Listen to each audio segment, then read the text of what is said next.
Hey y'all, this is Billy from Perma Pastures Farm.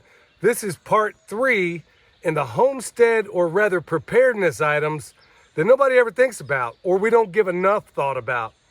Little side note, y'all, sun's just breaking out. It was raining cats and dogs pretty much all night. And anyway, it's a day the Lord hath made. I will rejoice and be glad in it, and so should you. All right, so let's get right into it. Well, you see me down in the food forest, and we're going to mosey on up to the orchard and talk about some of the differences here in a minute. But look, y'all, a lot of you are new to the homestead space. Many of you are also old hands, but I want you to consider those preparedness items that you can put in, and I'm not saying leave or forget about, but don't require anywhere near the care and attention that you need in annual systems. And the answer right here is you're looking right at it, okay? Tree systems. Also, perennial ground cover systems, perennial herb systems, perennial berry and bush systems, okay? All 7 layers of that forest, we want to be as perennial as possible. Now, if you're looking around you, all this green stuff you see is ground cover that's sitting about like right this high. Okay, those are strawberries. Michelle started with just a handful of them, and they are turning into an absolute menace down here, and that's a good thing because those are perennial. So far, she's pulled up, I don't even know how many of them. They're fantastic. They're sweeter than anything you can hope to buy. You know them strawberries you get in the store where they're flavorless. They just look like strawberries, but they don't have the sweetness or the strawberry flavor. Well, we don't have to worry about that. And there's so many of them that we got to give them away. Right here in front of me, we got this golden oregano. It looks like somebody's going to say, oh, well, what is that? It looks like it needs nitrogen. No, that's golden oregano. It's there by design. And even though to the natural eye and to the normal eye, a lot of what you see in here may seem like disorder, it is not. I mean, I'm looking at, I don't even know how many species around me right now. We got this fig coming around. Over here, we got something of a, it's almost like a quasi walking path. This is one of the areas where it doesn't have something in it. But there is a lot of stuff going on in there. It's called fungi, and it all works together. As we go through here, we got things that some people are going to say, well, why would you grow that? That is a black locust. And remember, black locusts matter, okay? So we got that in here. What is it doing? It's taking that atmospheric nitrogen from the atmosphere, you know, the nitrogen that Klaus Schwab and all the other people are saying is bad for you, that makes up the very air you breathe, the majority of it. Well, it can take that, put it down in its nodules to the benefit of wonderful things like what you see behind me, like this pear. Also, the mycorrhizal fungal that's all throughout this area. These blueberries, oh my goodness, heavens to Murgatroyd, what do we got here? Look at that, beautiful strawberry.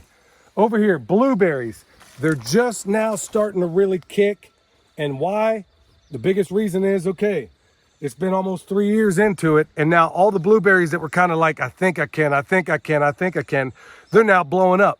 But once again, y'all, a perennial shrub that's feeding us things that we can save, things like this, things that we can put back and preserve for times when we do need it. All the way around us, y'all, we got another black locust over here. And like I said, I'm practically walking on food as I try to make my way through here.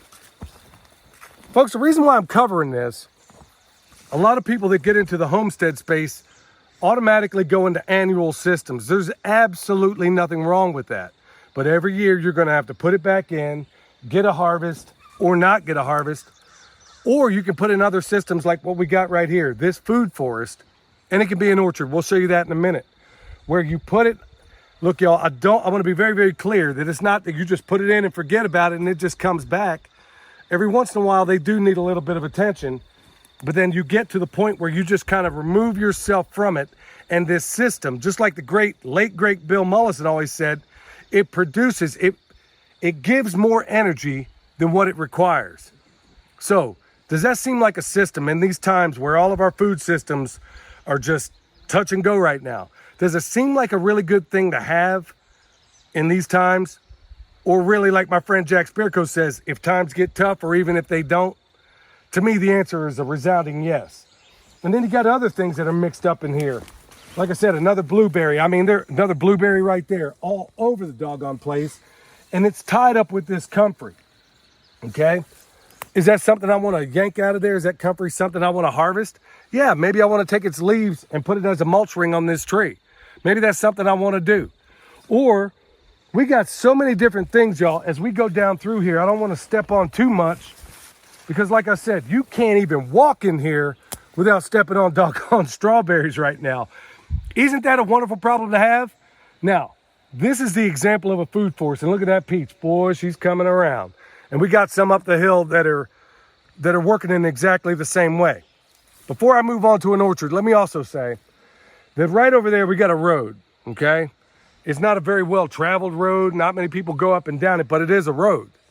Now, for tactical reasons, does it make sense to have a food forest down here or an orchard? Because right on the very edge that you can't tell right now is a series of trees. Some of it is natural cherry. We got some nitrogen fixers on the edge there. We got a number of things that the actual passersby are not going to be able to necessarily see this unless they're at the right angle.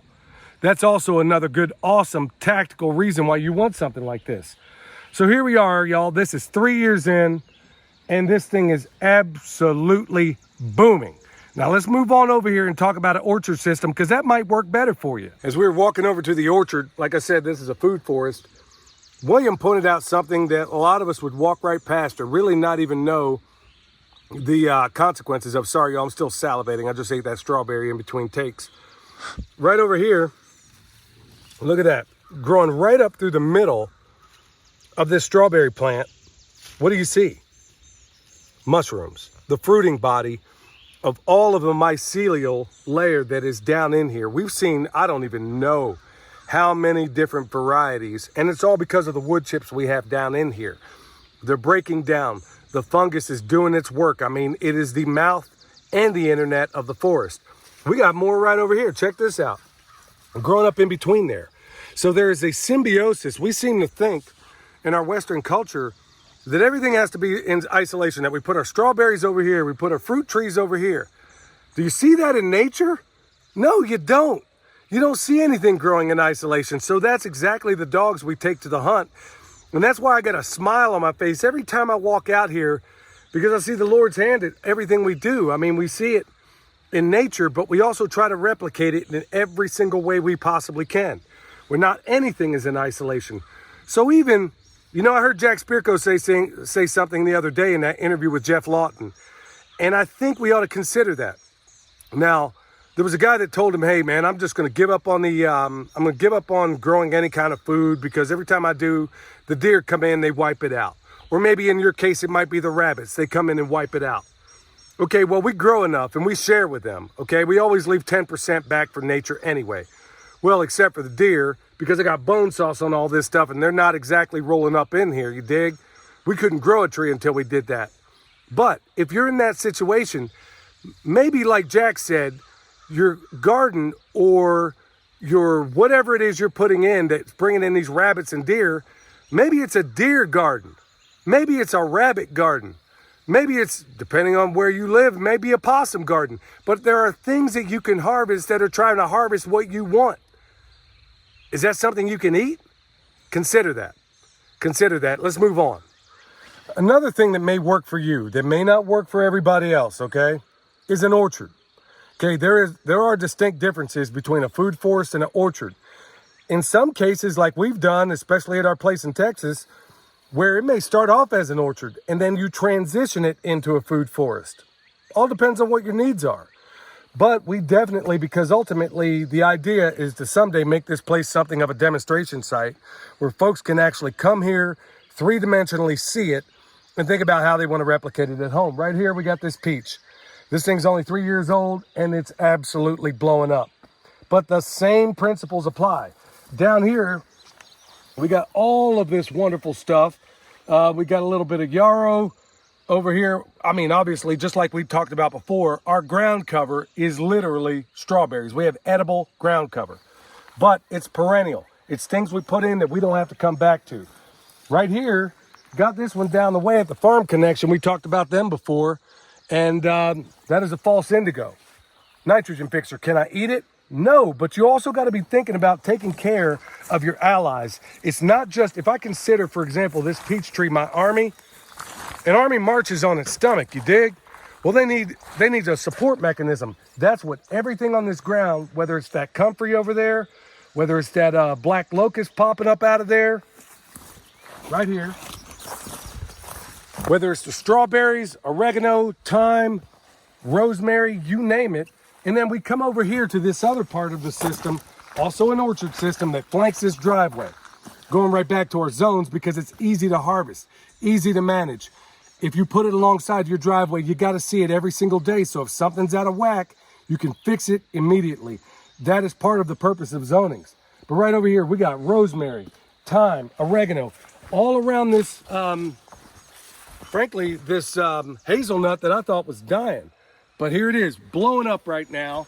So we even got nut systems, which is also another form of fat that we can get out of nature. Remember, hardest thing to find in nature is a fat.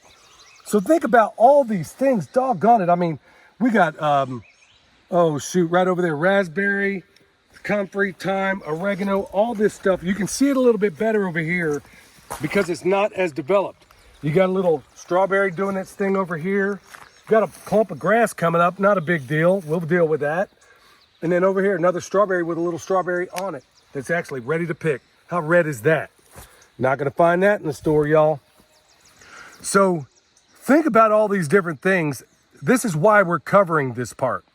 Because there are, like Joel Salatin says, a homesteading tsunami going on right now. And a lot of people are making big mistakes or wondering, where do I start? How do I begin? I see the things going on with our shipping systems and all these other systems. Look, we're creating right here at our place, and you should be doing it at yours, our own resupply system where we don't have to go anywhere but step out of that vehicle, take 2 steps over here, either get a harvest or maintain it. Whole lot easier to do these days, y'all. But this is once again why we thought it critical to discuss these homestead items that everybody seems to be missing right now. Yeah, seeds are wonderful. They're fantastic. Annuals are wonderful. But you know what? We got a tomato that grows like a weed around here. The locals call it a Tommy Toes. I thought it was just another way of saying tomatoes. It is a perennial tomato that grows in certain spots around here that grow like weeds. So does that mean you want to necessarily go out here and plant your annual tomatoes? Maybe. But also know that you got a plan B that grows naturally. And no matter where you live, I guarantee you got those plan Bs that you can bring to bear. All right, y'all, hopefully this was a blessing to you. You need any of the comfrey we just talked about or even the bone sauce, go check us out at the website. Need an EMP shield, some of those harvest right freeze dryers or Heaven's Harvest seeds, we got those down below too, y'all. Thank you so much for your support. And until next time, this is Billy from Perma Pastures Farm, where permaculture is my passion. We'll see y'all next time.